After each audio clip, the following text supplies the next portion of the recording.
আমরা দৈনন্দিন জীবনে মানুষের সামনে আমরা একটা কথা দিয়ে প্রকাশ করি যে আমরা হলাম মুসলমান জাতি, আমরা সবচাইতে বড়, আমরা সবচাইতে উত্তম, আমাদের ধর্ম আল কোরআন, এই কোরআনে কোনো ভুল নাই। অথচ আল্লাহ রাসূল সাল্লাল্লাহু আলাইহি ওয়াসাল্লাম বর্ণনা করেছেন, লা ইয়ারহামুল্লাহু মান লা ইয়ারহামুন নাস। আল্লাহ তাআলা ওই ব্যক্তির উপর দয়া করে না যে ব্যক্তি মানুষের প্রতি দয়া করে না।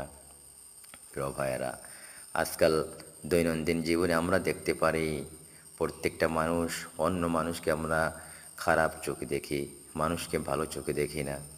মানুষের গীবাত, মানুষের পরনিন্দা, মানুষকে কলহ সহ মানুষ যেভাবে একটা মানুষ নিপতিত হয়, নিম্নগামী হয়, সেই দৃষ্টিকোণেই আমরা দেখতে থাকি।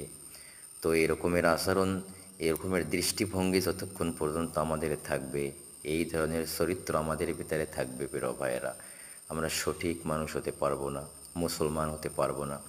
এজন্য আমাদের প্রত্যেক ব্যক্তির তাকওয়াবান হওয়া দরকার, বেশি বেশি তওবা করা দরকার, কোরআনকে বেশি করে ফলো করা দরকার।